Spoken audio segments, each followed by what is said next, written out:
sem bombas, sem balas. Essa é uma guerra invisível. Eles desenvolveram maneiras de manipular todos nós. Isso é tudo infiltração e subversão para se controlar a narrativa. Querem mudar as percepções de seus oponentes sobre você. Nossos direitos dados por Deus estão sendo silenciosamente erodidos. No entanto, estamos completamente inconscientes, enviando uma carta oficial pedindo que um funcionário americano eleito não possa exercitar seu direito à liberdade de expressão. Faz com que certos meios de comunicação pensem duas vezes antes de relatar problemas sobre certos tópicos.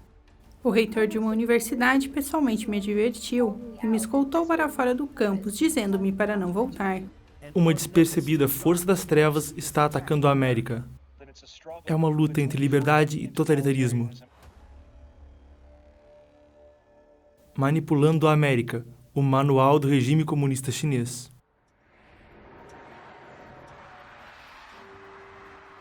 A bola de cristal do Ano Novo desce na Times Square em 1º de janeiro de 2020. Ao mesmo tempo, a mais de 11 mil quilômetros de distância, em Wuhan, na China, havia pressão política sobre 8 profissionais da saúde. A polícia local se encontrou com esses médicos um após o outro, perto do dia do Ano Novo, e os acusou de espalhar boatos e perturbar seriamente a ordem social. A polícia também os alertou que se eles não sentissem remorso, sofreriam punição legal. Quais são as evidências incriminatórias contra eles? Mensagens enviadas a amigos em 30 de dezembro. Uma mensagem dizia: 7 casos de SARS foram diagnosticados no mercado de frutos do mar sul da China, em Wuhan. Outra dizia: um caso de pneumonia infecciosa por coronavírus foi confirmado na filial de Houhu, no 2º hospital de Wuhan. Outras diziam: o governo ainda não decidiu tornar o caso público. Por favor, tenham cuidado, pessoal. Quando a bola de cristal da Times Square desceu, nenhum dos folhões estava ciente da pressão política a milhares de quilômetros de distância, mas a tragédia estava se aproximando. A apenas centenas de metros da bola de cristal está o outdoor da agência de notícias Xinhua, que é a agência de notícias oficial do Partido Comunista Chinês. 7 horas após a véspera do Ano Novo, a Xinhua anunciou em seu site em chinês: a polícia de Wuhan tomou medidas legais contra 8 profissionais da saúde porque eles estavam disseminando informações falsas. A agência também disse ao público chinês para não acreditar neles ou espalhar boatos.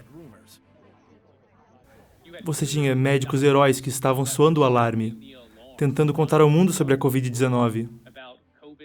E o Partido Comunista Chinês reprimiu isso imediatamente. Essa censura exacerbou diretamente a Covid-19.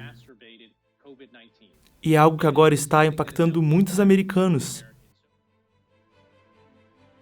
Censura da mídia. A Xinhua é a agência de notícias oficial da China, controlada diretamente pelo Conselho Estatal do PCC. Tsai Ming-jiao é presidente da Xinhua.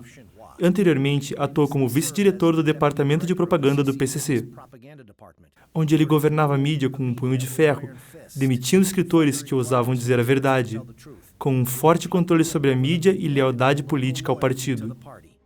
Alguns o chamam de assassino de notícias. Em julho de 2011, a Xinhua assinou um contrato de longo prazo por um espaço publicitário de destaque na Times Square. O aluguel da tela gigante é estimado entre 300 mil a 400 mil dólares por mês.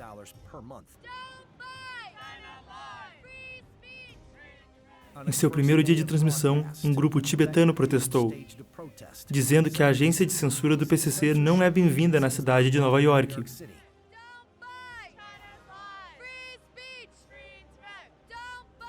É a fonte de informação oficial que tem a redação totalmente controlada pelo governo chinês e pelo Partido Comunista, que dito que eles podem publicar utilizando Xinhua basicamente como uma ferramenta para canalizar a versão do partido sobre os eventos na China. O PCC chama esse outdoor de tela da China, que representa a tática Dai Weichuan do regime, ou Grande Campanha de Propaganda no Exterior. Esse plano de expansão de mídia de vários bilhões de dólares foi a resposta de Pequim a um revés para o PCC. Durante as Olimpíadas de Pequim, em 2008, o PCC estava ansioso para melhorar sua imagem internacional.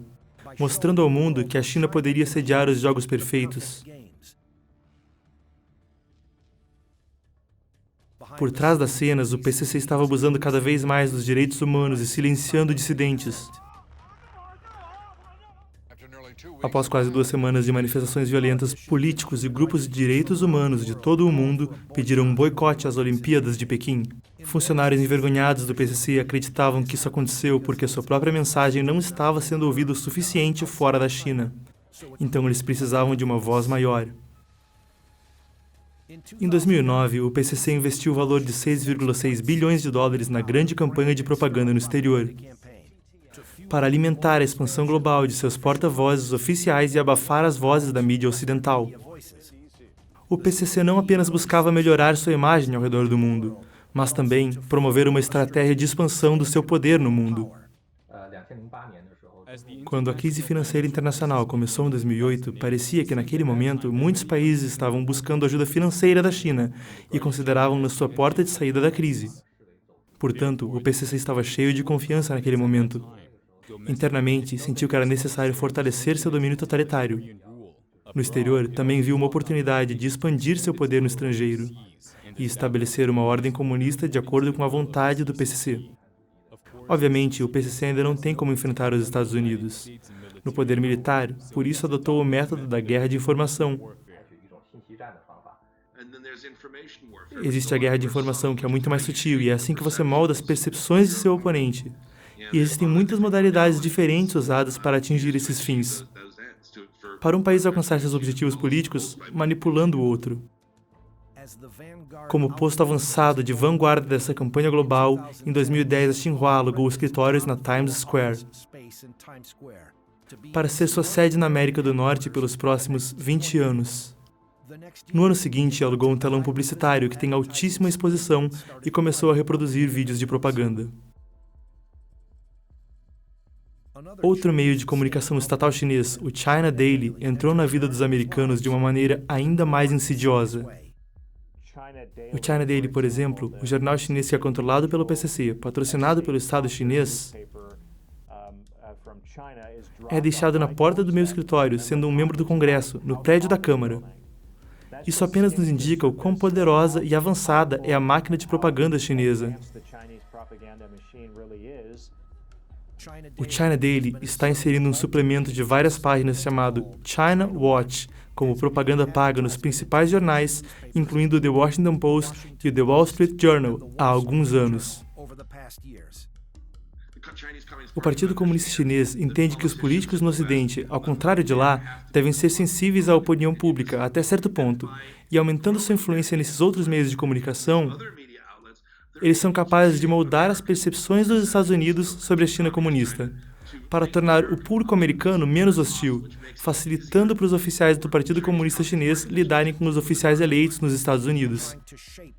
Tentando moldar a narrativa sobre a China, esses anúncios descrevem o PCC como um regime aberto e civilizado, e alegam que as pessoas sob o domínio do PCC desfrutam de prosperidade econômica e liberdade, e que o mercado chinês tem muitas oportunidades de negócios.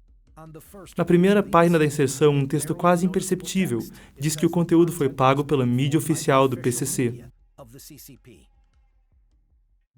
Não se concentre em qual narrativa o Partido Comunista Chinês quer passar. Lembre-se, é um regime comunista dominando a narrativa e controlando a narrativa. Veja as ações deles na última década, ou várias décadas, desde que estão no poder. Quando você olha para um sistema socialista, marxista-leninista ou socialismo com características chinesas, é sempre em prol do benefício do partido. Eles vão esmagar os direitos humanos e os direitos básicos dos indivíduos para atingir seus objetivos, e eles não cometem erros sobre isso. Sabemos o que eles estão fazendo com os uigures no noroeste da China, em Xinjiang. Sabemos o que eles fizeram no Tibete, o que fizeram ao Falun Gong e aos cristãos.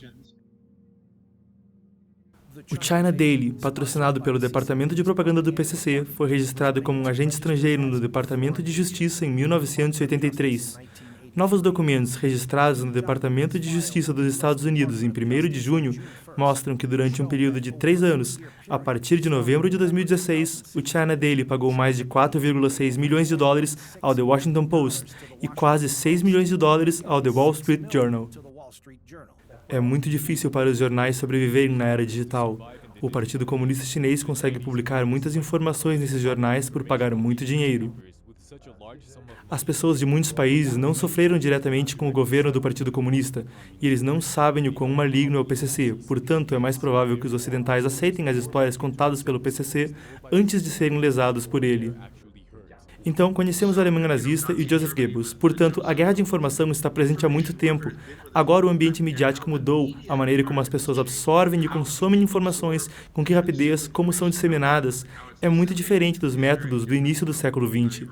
Mas o objetivo é o mesmo, moldar as percepções de seus oponentes sobre você e minar a vontade deles de enfrentá-lo.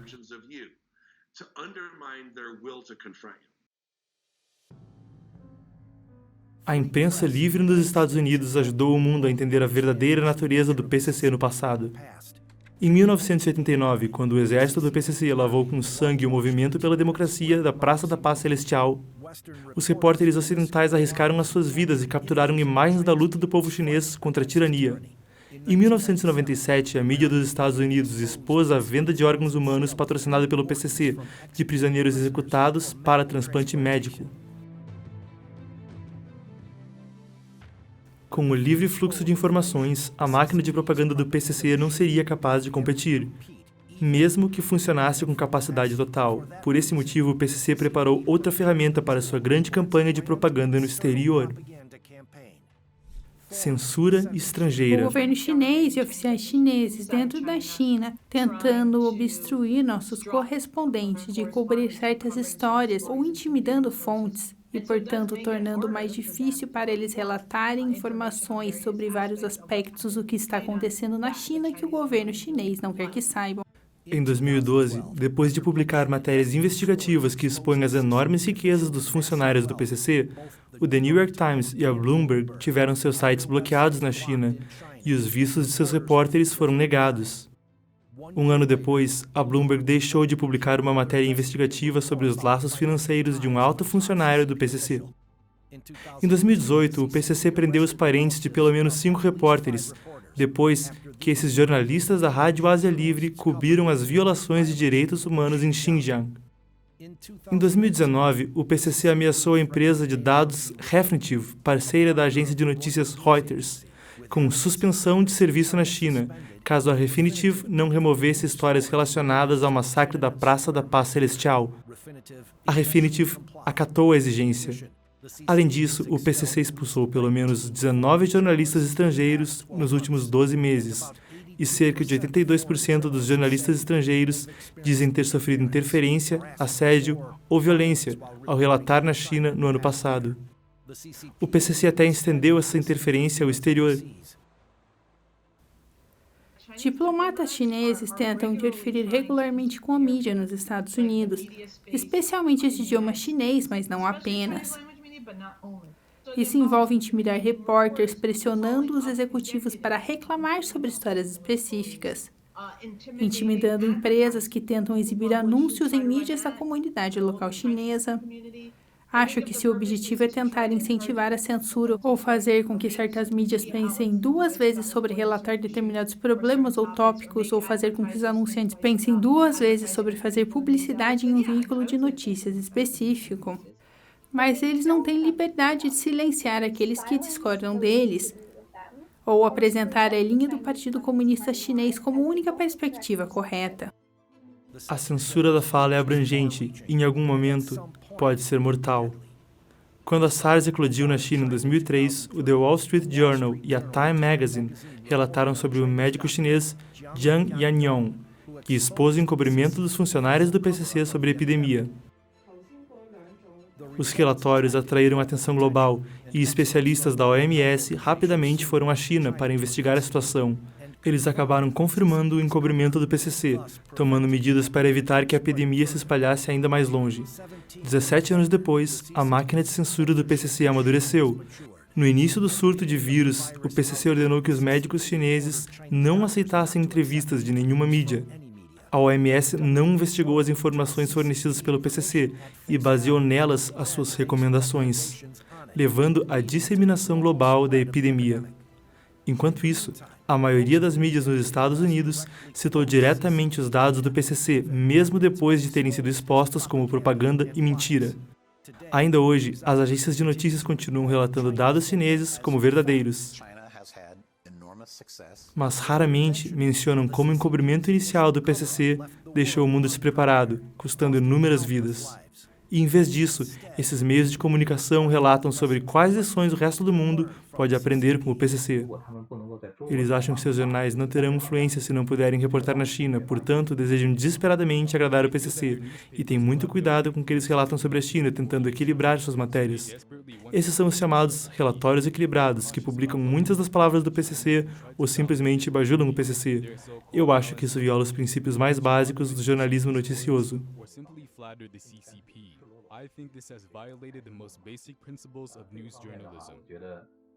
O governo chinês está mentindo sobre o número de mortes, e pelo fato da mídia dos Estados Unidos utilizar essa propaganda, repeti-la como fato, enganando o povo americano, levando-os a acreditar nessa propaganda, isso é anti-americano, e do ponto de vista jornalístico, não é ético abdicarem de fazer suas próprias pesquisas para garantir que as coisas que estão repetindo sejam precisas. Infelizmente, se você está se perguntando o que os jovens universitários pensam, o que os jovens da próxima geração pensam, muitos simplesmente ignoram o fato de que elas são falsas, que é uma mentira. É vergonhoso para a mídia repetir essas acusações, porque você tem uma geração inteira de americanos sendo enganada.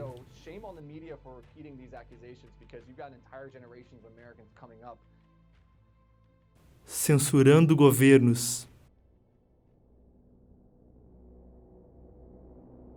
Mesmo enquanto a pandemia continua a se espalhar globalmente, o PCC tenta convencer o mundo a não culpar a China, mas sim elogiar a China. Usando a máquina da grande campanha de propaganda no exterior e contas falsas de redes sociais, o PCC está forçando a narrativa de que o mundo deve agradecer a China. E está tentando convencer os políticos a dizerem isso. O Partido Comunista Chinês me procurou em 2 ocasiões para aprovar uma resolução elogiando-os pelo manuseio do coronavírus. E o que foi mais incomum sobre o pedido foi que eles me forneceram uma resolução pronta. Isso nunca havia acontecido comigo antes. Roth recebeu os 2 e-mails diretamente do Consulado-Geral da China em Chicago, um no final de fevereiro e outro no início de março. Naquela época, a epidemia estava se espalhando pelos Estados Unidos, e a economia dos Estados Unidos também tinha sido gravemente afetada. Eles, de fato, destruíram as amostras inicialmente colhidas dos doentes em Wuhan, onde eles tinham um genoma sequenciado. Eles destruíram tudo isso. Eles destruíram as evidências, eles mentiram, eles esconderam, e eles impediram os pesquisadores de entrar no país. E eles basicamente disseram que não vem evidência de propagação do vírus entre humanos. Ao mesmo tempo, centenas de milhares de pessoas estavam saindo de Wuhan e se espalhando ao redor do mundo.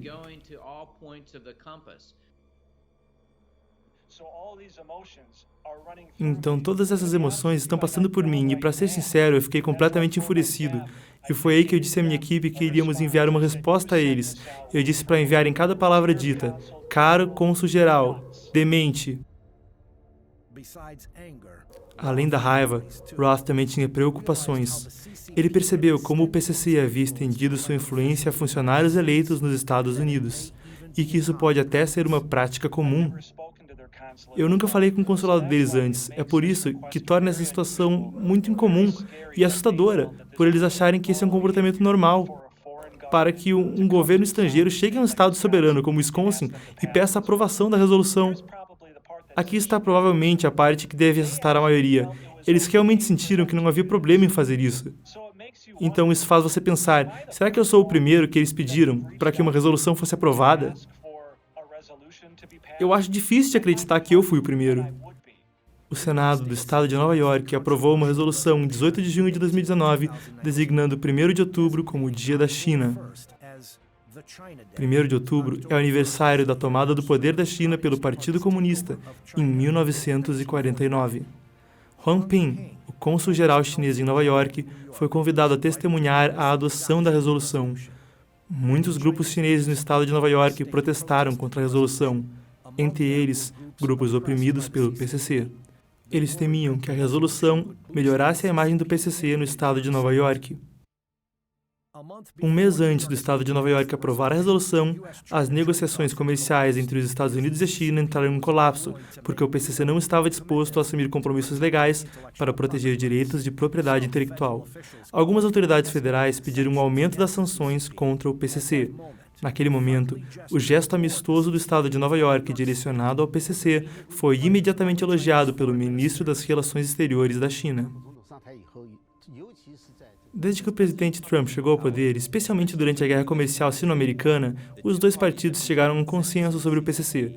Então, o PCC mudou seu foco para os governos estaduais, porque os governos estaduais não têm pessoal dedicado à diplomacia estrangeira. E as pessoas no nível estadual são muito menos vigilantes em relação ao PCC. Além disso, o entendimento da natureza do PCC não é tão bom quanto o das pessoas do governo federal. O PCC realmente deseja que algumas resoluções sejam aprovadas no nível estadual, que é menos fiscalizado, para criar um ambiente propício para si mesmo, enquanto exerce pressão sobre o governo federal. O estado de Nova York, que foi duramente atingido pela pandemia, tem mais trocas econômicas e culturais com o PCC do que qualquer outro estado dos Estados Unidos.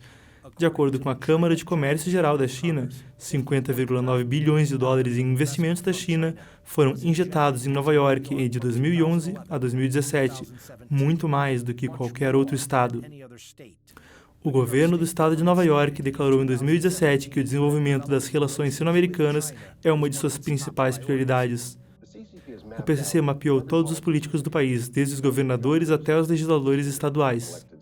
Portanto, não são apenas políticos de nível nacional.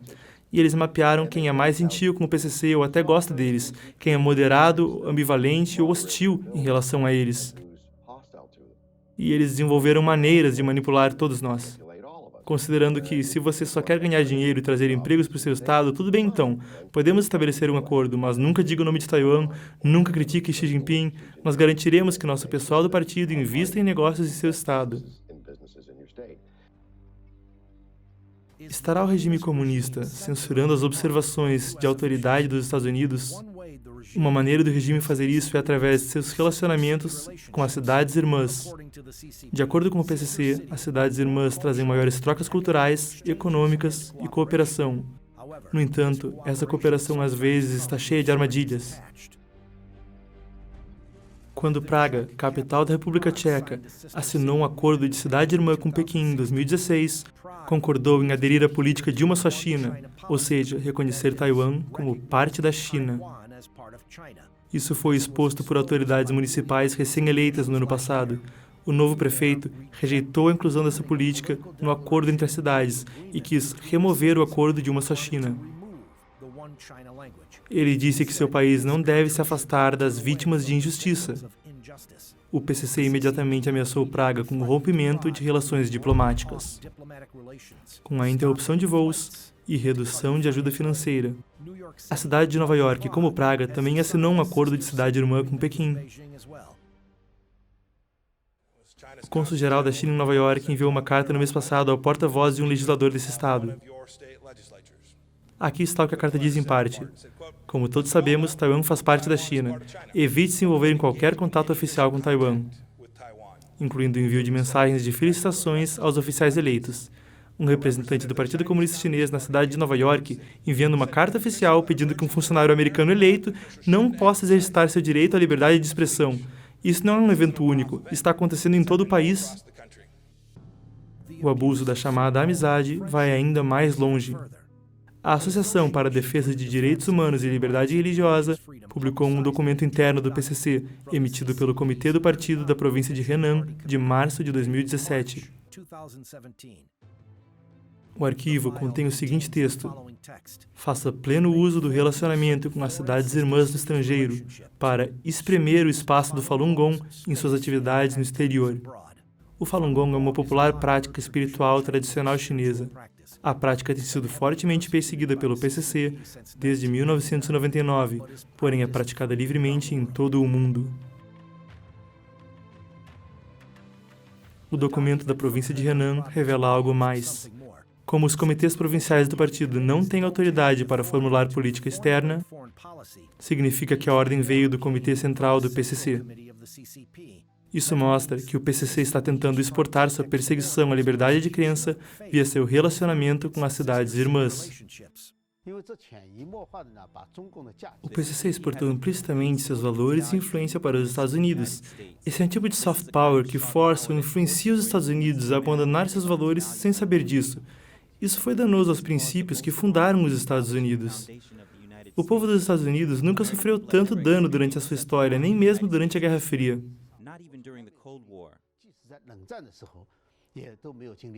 Isso é tudo subversão e infiltração para controlar a narrativa e controlar ações nos Estados Unidos e enfraquecer o país.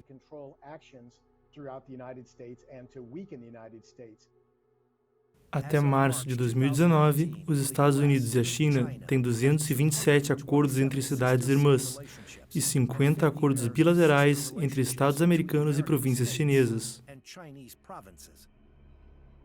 O governo chinês tem sido metódico na maneira como analisa o nosso sistema.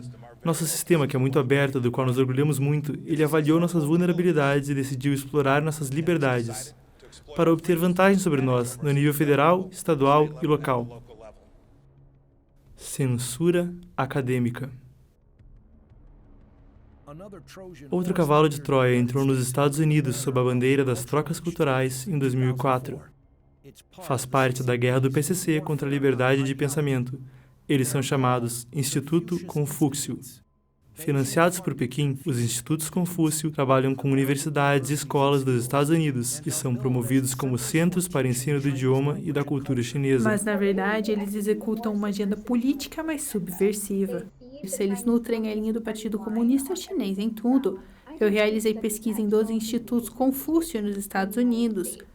E quando conversei com a diretora chinesa em um Instituto Confúcio na Universidade de New Jersey, eu perguntei a ela o que diria se um aluno perguntasse sobre a Praça da Paz Celestial e o que aconteceu lá. Sua resposta foi que ela mostraria uma foto e apontaria a bela arquitetura. Essa é a coisa mais importante da Praça da Paz Celestial, a arquitetura.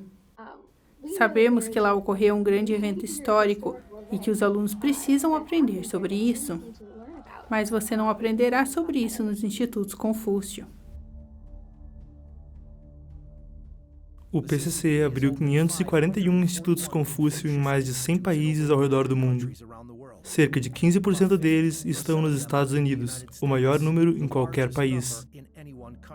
Somente nos Estados Unidos, o Partido Comunista Chinês investiu pelo menos 158 milhões de dólares em institutos Confúcio, incluindo custos de montagem e operacionais, salários de professores e materiais didáticos. O dinheiro vem de Hanban, o órgão supervisor do Instituto Confúcio, que está sob o Ministério da Educação do PCC. O governo chinês se reserva o direito de vetar qualquer material ou programa do curso. Colocando em perspectiva, este é o governo estrangeiro que diz a uma faculdade ou universidade que se pode ou não ser ensinado em seu próprio campus. Rochelle Peterson, diretora de políticas da Associação Nacional de Acadêmicos, visitou 12 institutos Confúcio nos Estados Unidos para conduzir um estudo de caso, mas nenhuma das universidades americanas estava disposta a lhe mostrar seu contrato com a Hanban. Depois de entrar com uma ação utilizando a Lei de Liberdade de Informação, ela conseguiu 8 contratos e entendeu por que o PCC queria mantê-los em segredo. Termos contratuais incluem: os funcionários chineses dos institutos Confúcio, mesmo nos Estados Unidos, devem obedecer às leis do Partido Comunista Chinês. Hanban tem o direito de avaliar o desempenho dos professores do Instituto Confúcio nos Estados Unidos. As universidades e funcionários dos Estados Unidos não devem manchar a reputação do Instituto Confúcio. Caso contrário, toda a cooperação e financiamento serão encerrados. O objetivo é sinalizar para faculdades e universidades que tipo de comportamento é desejado pelo governo chinês e que tipo de comportamento é necessário para manter os benefícios financeiros e a parceria com a China. Com o Instituto Confúcio como ponta de lança, o PCC concedeu vários subsídios para as universidades dos Estados Unidos que hospedarem os institutos, enviou milhares de estudantes chineses que pagam as mensalidades integrais e convidou os administradores de universidades do país a viajarem de graça para a China. Quando eu falei com os professores universitários que trabalhavam em universidades com institutos Confúcio, eles sentiam a pressão vindo diretamente de seus supervisores e reitores. A pressão vem de observarem o que dizem, pois o governo chinês está ouvindo e também porque sua universidade está de olho. E as universidades querem manter o fluxo do dinheiro vindo da China. Além disso, as práticas de contratação da Hanban incluem disposições que discriminam certas crenças. Isso é completamente contrário às leis e valores americanos. O Partido Comunista Chinês acabou com a cultura tradicional chinesa na China continental. Em vez disso, substituiu a cultura tradicional pela cultura do Partido Comunista. Portanto, o intercâmbio cultural está, na verdade, exportando a cultura do Partido Comunista para o mundo. A cultura do PCC não é apenas contrária aos valores dos Estados Unidos, mas também aos valores universais do mundo. Se esse intercâmbio cultural for aceito de forma ingênua, na verdade estará ajudando o PCC a minar os valores dos Estados Unidos. Atualmente, dos mais de 80 institutos Confúcio nos Estados Unidos, um total de 12, ou quase 15%, está no estado de Nova York, excedendo em muito qualquer outro estado. Quando fui à Universidade Alfred, tive que solicitar permissão com antecedência para ir à universidade e visitar o Instituto Confúcio. E descobri que quando cheguei ao campus e tentei participar de uma aula, o reitor da universidade me chamou pessoalmente e me escoltou para fora do campus.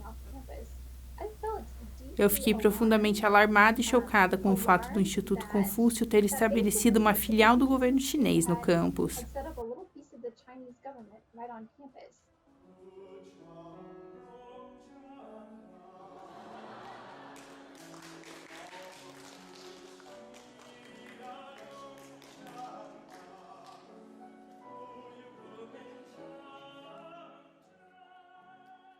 Mas lembre-se, muitas das gerações mais antigas dos Estados Unidos tinham idade suficiente para saber da União Soviética.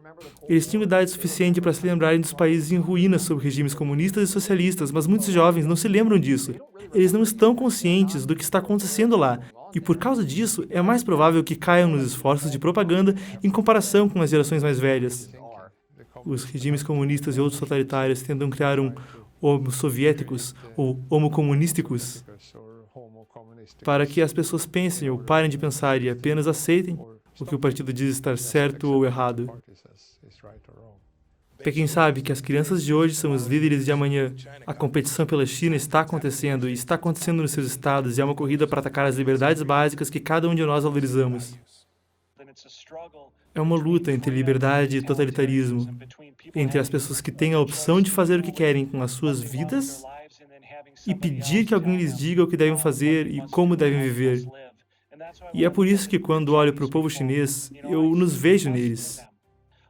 Mas também sei que, no fim das contas, se você olhar para a história, o correto sempre vence. A Declaração de Independência dos Estados Unidos diz: consideramos essas verdades evidentes, que todos os homens são criados iguais, que são dotados pelo seu Criador de certos direitos inalienáveis, entre os quais estão a vida, a liberdade e a busca pela felicidade. Agora, esses direitos concedidos a nós pelo Criador estão sendo silenciosamente erudidos. É um confronto entre comunismo e valores universais, entre totalitarismo e autoritarismo contra liberdade e democracia, entre o materialismo ateísta e os direitos nos dados por Deus. A guerra ideológica está sendo travada em nossas vidas cotidianas. A censura e a propaganda romperam silenciosamente a linha de defesa da verdade. E o inimigo invisível, o vírus do PCC, marchou sem encontrar resistência. Agora, nos encontramos em uma encruzilhada e precisamos decidir: continuar dormindo na escuridão ou acordar e seguir nossas consciências, defendendo os direitos que nos foram concedidos por Deus.